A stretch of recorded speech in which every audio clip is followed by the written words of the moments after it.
So why is an EAP important? So this is so that the personnel know what role they're going to play during an emergency to delay required medical care. So the point of this is to hopefully save a limb, save a life, so people aren't scrambling, not knowing what to do. So where do we put it? It's usually just a one-page form. It's posted at each facility with specific instructions for that site. So soccer might be a little different from basketball, which might be different from lacrosse or golf or something like that. How do we write it? At the bottom, I provided a link. So it gives really simple, straightforward instructions for how to write one. At the beginning, it always helps to have the address of location with additional verbal directions. So if someone's calling 911, they don't know the address, they're not really sure what to tell EMS, this is written out for them and what to say verbatim to the EMS. It has defined roles for each person involved. So actually in the packet that I provided you, and I don't have mine with me, I put our EAP in there. Sorry. Oh, thank you. So our EAP is on the front just to give you an example so that if your school doesn't have one and you think you probably need one, which yes, you should have one, this is something you can kind of follow. And it gives the roles of who will do what very specifically. It has phone numbers for who might need to be contacted in an emergency or after the emergency has taken place so that the people who need to write up a report know what's going on. And then at the bottom of mine, I also did a role description. So it kind of says who the emergency caller is, either a coach, assistant coach, or an appointed person. And what I do is I meet with each team and I say, okay, who's comfortable with what? Because I've had a coach, normally I like to have one coach with me with the athlete. I've had a coach say, like, if I see blood, I'm passing out, and then you'll have two people. I'm like, great, you're not going to be with me because if the bone's out of the leg, we have a problem. So meeting with them, talking with personnel and saying, who's comfortable with what? Let's figure it out early so that when it happens, you know what you're doing, the other person knows what they're doing. And one really important role to think about that's not necessarily on the instructions is who is going to deal with parents. Because we know that there's some parents, it doesn't matter what happens, they want to get in on it. A lot of, I've had friends with parents who have come down and started telling people what to do even though they have no medical experience, and it just creates a disaster. So making sure that people are filling in appropriate roles to keep things moving smoothly. Okay, so how to implement. It's always good to train and review once a year with the involved personnel. I will admit, I'm not very good at doing this once a year. If we get new staff, I typically will meet with them and go over it, but we haven't done a great job at this. That's something that we can improve on. Communicating with local EMS and just saying, hey, we're going to call you guys if we have an emergency, or if it's the people that you'll get patched through to. Say, you know, this is where we'd like you to drive to. We'll still give you directions, but this is where the soccer field is. This is where whatever is. Because you can get on campus and search and have a hard time finding. I know at Bob Jones, we're at the very back behind all the buildings, and so that can be difficult to navigate. And we have different entrances as well, so that could be difficult to navigate. So that's one thing on ours is we have instructions from the different roads. So if you're coming off this road, if you're coming off this road, this is where you go. Post your EAP in easy spots to see, mostly for the people who will be involved, because I have a lot of student workers that are sometimes involved in this, so they'll go over once in a while, just re-review, okay, this is the role that I'm going to play. And then always make sure that the appropriate personnel document the situations of events. It's always good that if EMS is ever getting involved, that you have good documentation. Okay, so traveling, you're the coach. It's very important to be CPR AED certified. I know that when I met with Ben, I said, so this is required, right? And so he pulled up the document. One paragraph said required, one paragraph said recommended. And I said, that's a problem, because some people might say, well, it was recommended, and other people will actually follow the requirements. I know at our school, we make sure all of our coaches are CPR AED certified, because part of the problem is a lot of your athletic trainers won't travel. Something happens on the bus, the van, in the hotel. We don't want people to start panicking and hoping, oh, I hope the teammate knows how to do CPR. We hope that you guys are the ones that will step up to the plate if that happens. So bringing a fully stocked medical bag with your team is always good as well. I know that I'll sometimes have teams come in and visit. They'll have a med bag, but there's almost nothing in it. So maybe appointing a freshman or an upperclassman to say, hey, before we travel, it's your job, make sure you go to the athletic trainer, make sure our bag's equipped appropriately. Or if you know you might have 3 games on the road in a week, put in tons of extra supplies if you know that your athletes need a lot of care. Bringing a medical history insurance info form with players. So the second page of the packet, I provided what we use. It's just a single sheet. The athlete fills it out when they come to school, and then each of our coaches has it in a binder in their medical bag. So if you end up having to go to the hospital with anybody, which I know we've had kids have to go to the hospital while traveling, all they have to do is pull out the binder, flip to that kid's page, give it to the hospital. It has their insurance information, any emergency contact information. It's been really helpful. We also have our managers that travel and our coaches fill it out because maybe something happens to you guys. We want to have available information for you guys as well. And that way there's allergies on there in case there's a drug you can't have, or if you're allergic to latex and they have latex gloves at the hospital. So this has been really helpful. Also, if they're unconscious and there's x-rays being taken, I make them put any past surgeries or fractures on there so that if they pull it up, they're not thinking, okay, this looks kind of new, but maybe it's old, I don't really know, how do we decide? If that kid can't give the feedback, it's a problem for diagnosis sometimes. So this has been really helpful for our coaches to have on the road. And then if your player has a unique tape job, so athletic training, a lot of people think we all tape the same, and that couldn't be further from the truth. Just like coaches have different coaching techniques, we're the same way with our tape. It's kind of our art. So there's some basic rules we have to follow, but outside of that, you know, if your athlete has a more flat foot, we might tape it differently than someone who has a normal arch. So if any of your athletes might have a unique tape job or even KT tape, a lot of us don't use it that often. Like, I don't feel comfortable doing KT tape on my athletes because I'm not well practiced at it. I don't use it often enough to feel good about putting it on them. So I encourage a lot of players when they come in and ask for stuff that doesn't make sense. I say, hey, when you travel in the future, have your athletic trainer take pictures or video. I've had athletic trainers send me videos of tape jobs that aren't textbook. And they say, you know, I want my athlete to get the best tape job. I want to give your athletes the best tape job as well. I treat them just like I treat my own athletes. So just encourage them, hey, you're getting taped right now. We're going to travel. Take some pictures when you get taped today. That'll help the other athletic trainer know what to do. Because when I'm asking medical terminology, hey, do I pull it into eversion or inversion? They're like, I don't know. Well, does your foot go in or out? I don't know. I just kind of sit there. I don't pay attention. So sometimes I'm like, oh, I want to do a good job for you, but I don't really know what you need and what you're comfortable with because different shape jobs feel different. And so I want to give them the best, but a lot of times it helps to have pictures, or even if the athletic trainer sends emails, I'll send an email and say, hey, so-and-so gets a tape job, but they use this tape instead of this. It's really helpful and gets them what they're used to. So try and do that in the future if possible. Okay, so each minute CPR is delayed, the chance of survival decreases by 10%.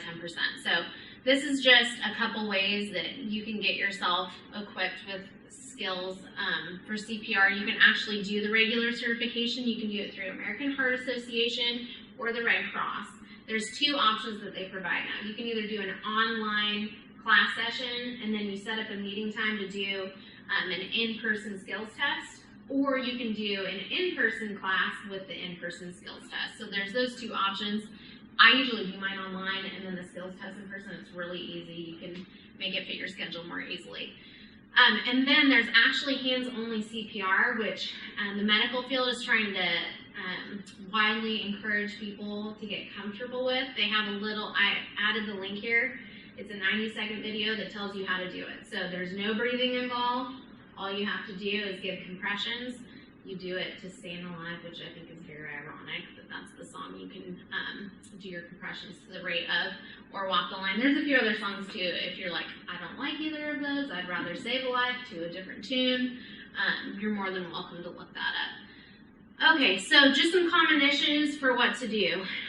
Concussions, wounds, sprains, strains, heat illness, ibuprofen use, and heat use.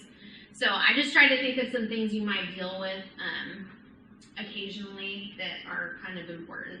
So with concussions, I listed some of the signs and symptoms. There's usually about 26 that we try to look for, but these are the more common ones like headache, nausea, dizziness. One of the things that a lot of people don't know is concussions can cause mood swings.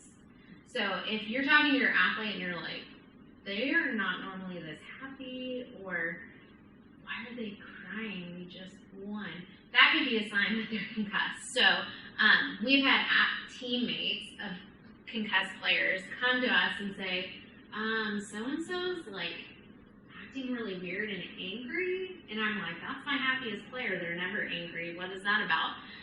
Talk to them, oh yeah, like someone definitely swatted me in the head during the game. Okay, maybe you're concussed. So that's something that's really good to look for. I added in your packet, I use a concussion symptom evaluation form to track the progress of my athletes. So it lists the signs and symptoms we like to track. It has a rating at the top, so they're going to rate it as a scale of 0 to 6. So 6 is the worst they can imagine that symptom feeling. And then they just put the date at the top, and then next to each symptom, they're going to write what that number is.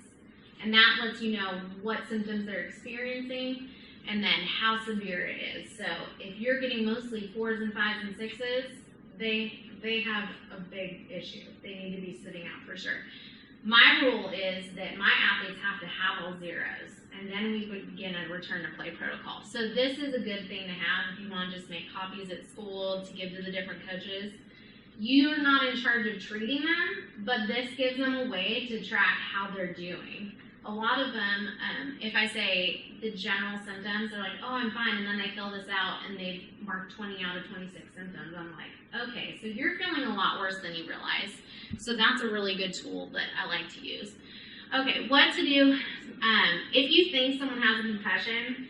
I know this sucks, but if it's your best athlete or any of your athletes, if you think it's possible, don't play them. It is really not worth the risk, because if they get another concussion while already having one, they could get second impact syndrome, which can occasionally lead to death. And I haven't had an athlete die yet. I hope I never do, but I can't imagine what a phone call to a parent about that would be like. I can't imagine even just losing an athlete who I care about. I've had friends lose athletes and it's awful. So if you're ever unsure and you're borderline, it's always safer to sit them. Allow them to sleep through the night. One of our coaches, he didn't know this was a new rule. He thought you're supposed to wake them up all the time. So I had 2 girls concussed. They headed each other at a game. He made their roommate wake them up like every hour. They did not sleep. They felt worse the next day because they lost sleep. Their brain didn't have time to heal. So please let them sleep. Sometimes it's good to say, hey, roommate, check once or twice in the middle of the night. Just make sure that they're breathing, but sleep is really important once they're concussed. So let them sleep through the night. Tylenol only. So no anti-inflammatories, no ibuprofen, no Advil, no Excedrin, Tylenol only. Because if we use any anti-inflammatories, it could possibly cause a brain bleed. So we don't want to do that. And because of that, I do not let my athletes take ibuprofen before games. If they need a pain medicine and it's okay, I'll give them Tylenol.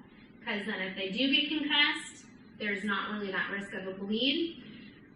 Now, I've caught some of my athletes passing ibuprofen back and forth like it was candy, and I've caught them, and man, they look so awkward and uncomfortable when I catch them.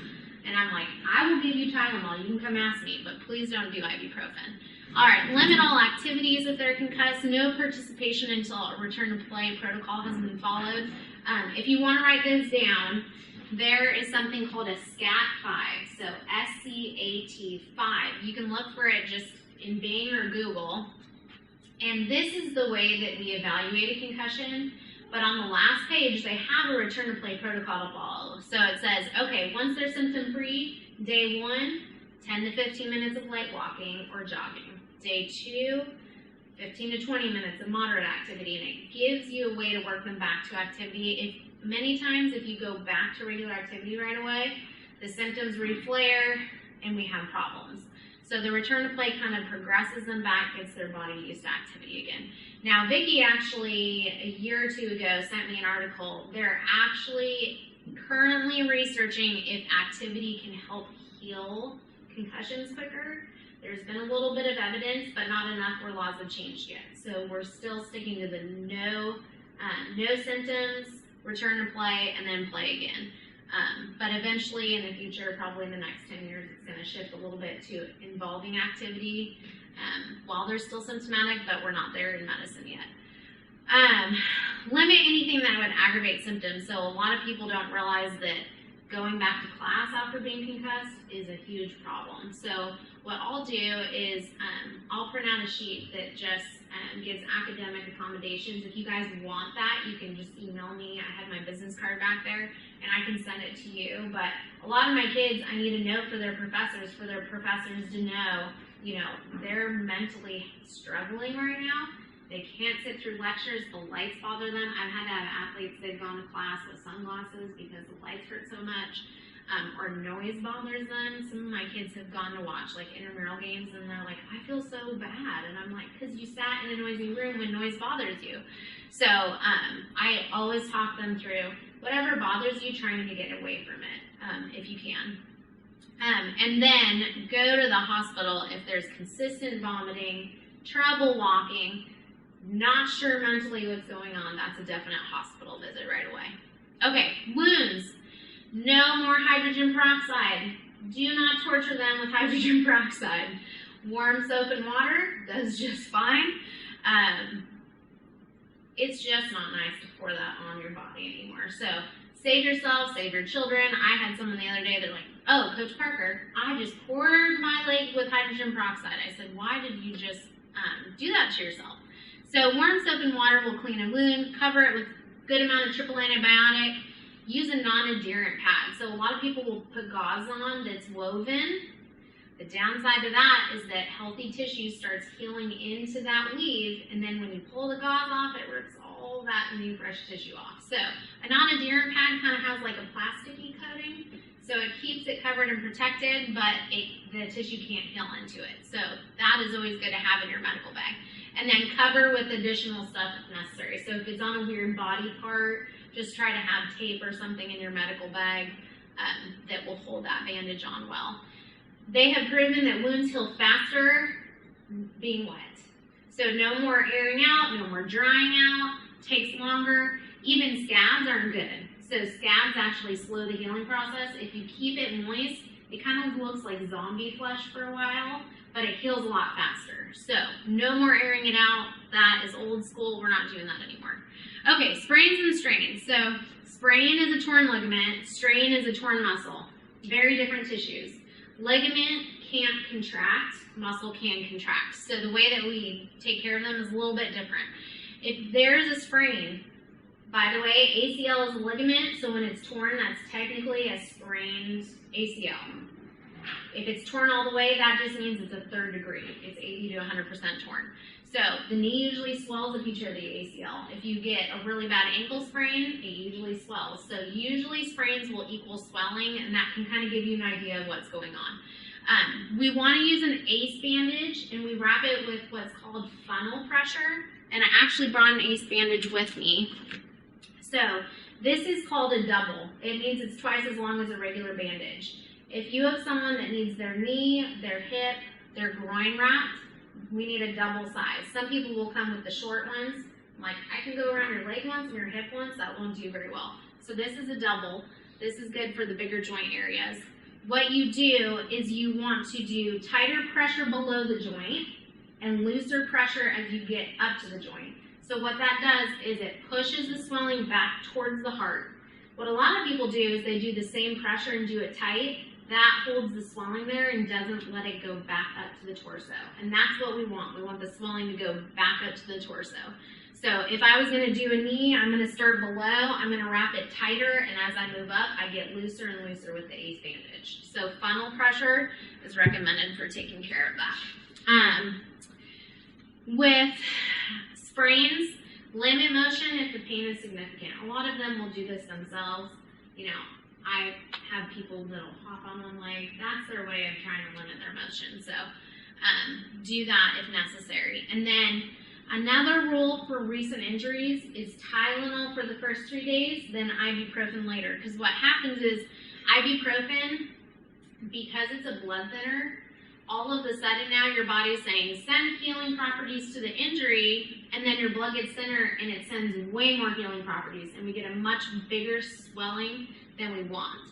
So we want to do Tylenol for the first couple days, ibuprofen after. All right, with strain, so the torn muscle, we want to limit range of motion. A lot of athletes, especially with hamstrings or quads, what they'll do is they're like, man, this feels so bad, I'm going to stretch it. Well, when they're stretching it, they're pulling those torn ends away from each other so they can't reapproximate. So just let them know, hey, if you think it's torn, we're not stretching it. Just let it be, ice it, be nice to it. And then same thing with this is Tylenol for the first 3 days. Okay, heat illness. So track is outside, soccer's outside. Have you guys had problems with heat illness before? Yes. Yes, okay. So we have some myths for heat illness. Some of the things that we want to watch for are muscle cramps or spasms.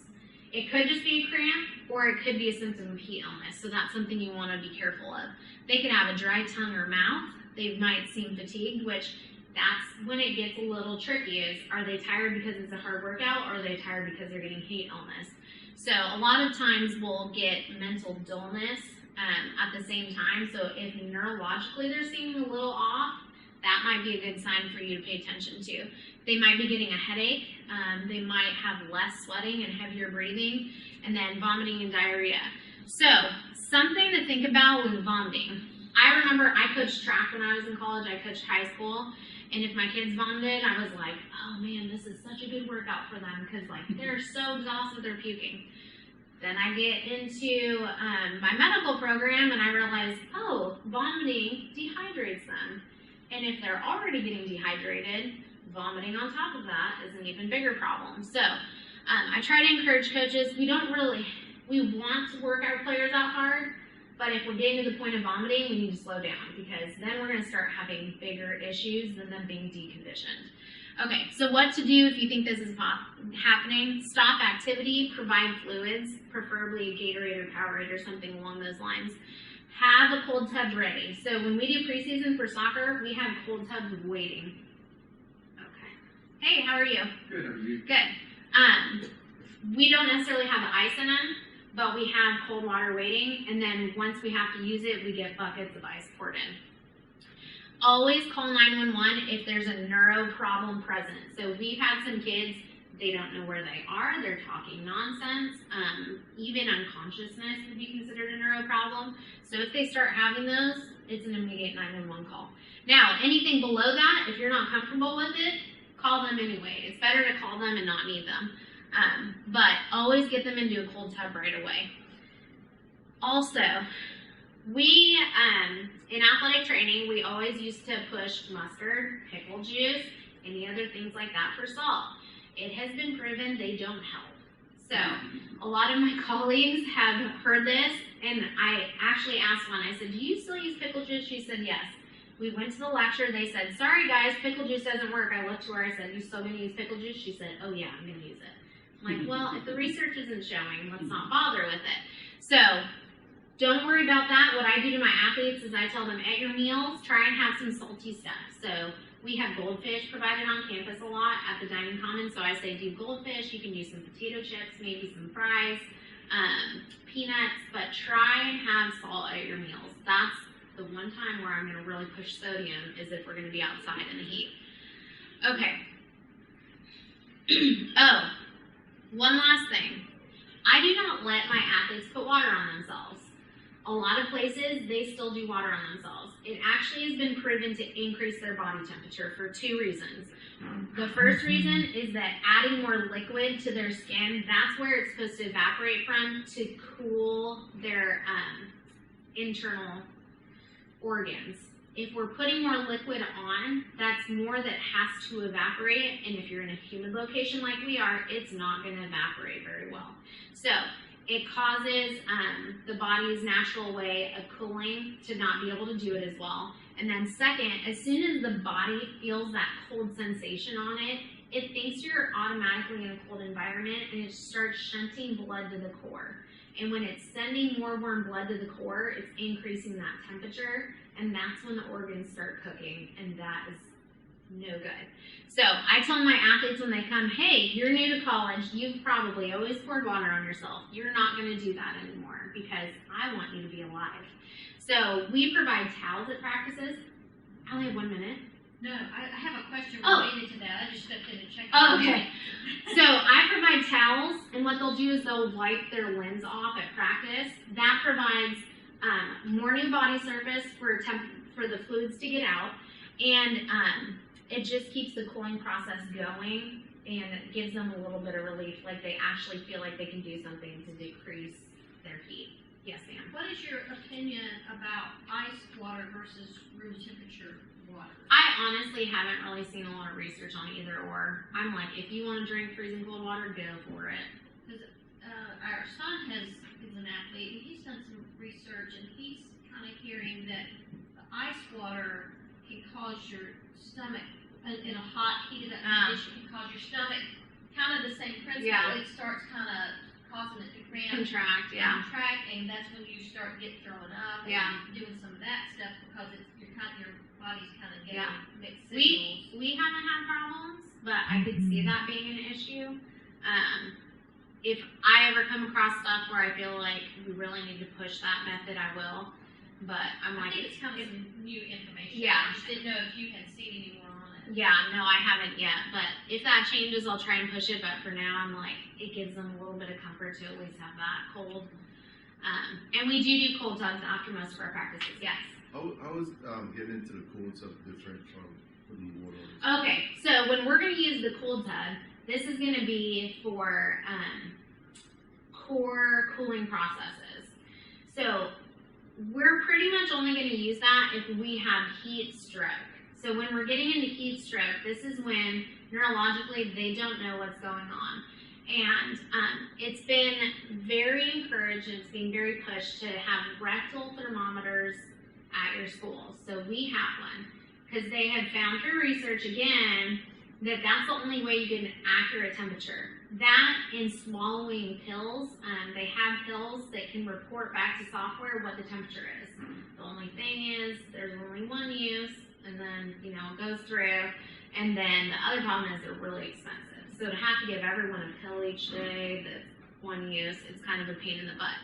But so if we think they have heat stroke, what we're going to do, and this is the stinky part, but I use it to scare my athletes. I say, if you get heat stroke, I'm pulling your pants down, and we're putting this thing up there, and then going in the cold tub. Because what they've found is that they used to put athletes in cold tubs as soon as EMS arrived.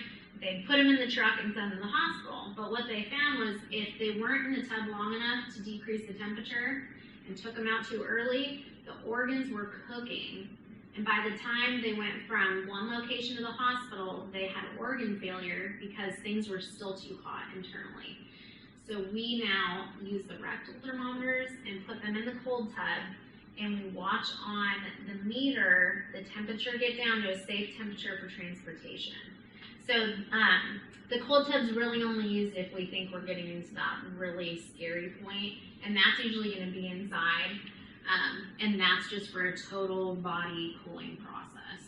And then for after practices, everyone's still alive. We just do it for recovery. It's more mental than anything, but it does have a couple of physiological benefits for them. Does that answer your question? Okay. All right, ibuprofen and heat use. So we kind of talked about ibuprofen being a blood thinner, causing a brain bleed, wait 3 days to use it. So that just tends to be a less safe pill to give your athletes. Heat use. Heat use can actually damage tissue early in the injury process. So if someone just got a sprain and they're putting heat on it, it's actually gonna damage and cause more cellular death. So we want to avoid heat. It's best for chronic injuries. So if they have a tendonitis, plantar fasciitis, anything that's been ongoing for a long time, we're going to use heat at that point. It's not very good for acute injuries. It's hard to pick a good time to know that it's not going to cause problems. So I actually don't let my athletes use heat. The other thing is a lot of athletes like it for pregame. Like I'll have volleyball players come, they'll say, can I get a heat pack for my shoulder?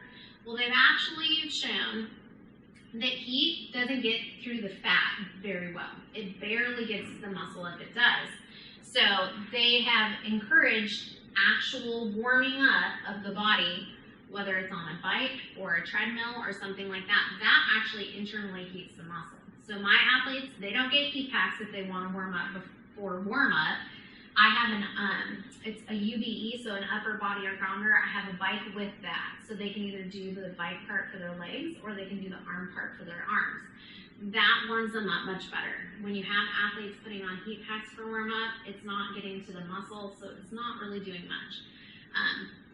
I try not to make athletes feel bad when they visit and ask for this. I'm like, hey, you should get on the bike, it's better, but some people just mentally believe that's going to work best. So I let other schools do it, but I tell my kids, you're going to do an active warm-up. It's better for you. It actually works at the muscular level. Okay, so I brought a medical bag. I'll just pass it around. This is volleyballs. All my other teams are bigger because they have their medical binder in it. Lou is very prepared, and he has a whole separate binder he carries himself. So he has volleyballs in theirs. But I just put some basics. There's more in here than is on the list, but I put a basic list and then an additional benefit list.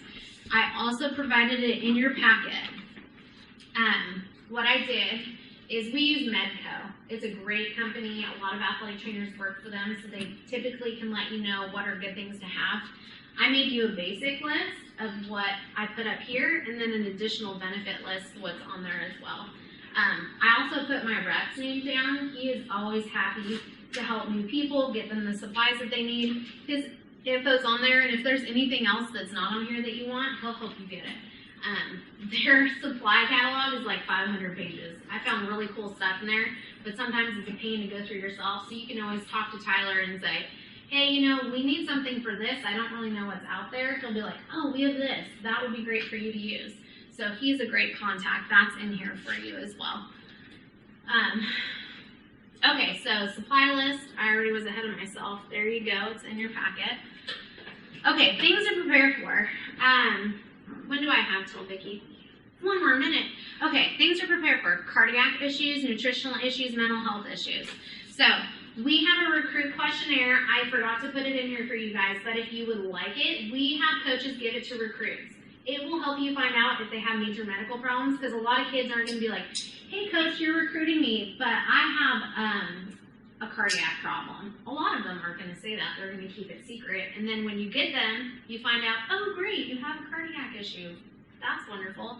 So we have sent out a recruit questionnaire, so we find out before they're getting offered positions, okay, this person, they're not going to handle it, so we're going to skip over them. I know that sounds sad, but it's true. Also, I added in the packet, we have a questionnaire that I give every freshman in transfer, question about their nutritional health and behavioral health. We have found people with panic attacks, eating disorders through this questionnaire. Always good to know before they come. It's never good finding out a year in, why does my player keep getting skinnier? Why are they skipping meals? Why are they going to the bathroom right after they eat? So this helps with that. Also, sexual violence issues. We started talking about this with our athletes. It can be uncomfortable, but it's so important, especially in the Christian environment, because a lot of people think, I'm in a Christian school, bad things won't happen in this way. Unfortunately, some people hide better in those environments because there's a lot of trust. So this is a topic we talk about now. I'll do the girls by themselves and the boys by themselves, and we just talk about that stuff. And maybe things happened in the past that they feel like they want to talk to somebody, but they don't know. So it kind of opens that door to make it more comfortable. Okay, how to get staffing. If you don't have an athletic trainer, you can directly hire. I actually work for the hospital in town, so you can contact your hospital and say, hey, we'd like athletic training services. We'd like to partner with you. You can do it with a PT clinic, or sometimes you can even contract with a college. So I tried to get my boss to come, but she just recently had surgery. She's much better at being able to talk about this topic. But these are just some ways you can get athletic training help. A lot of colleges have GAs who are certified athletic trainers that might want extra work on the side. So that's one of the reasons I put that up there is some of the, if you're by a really big college like FSU or something.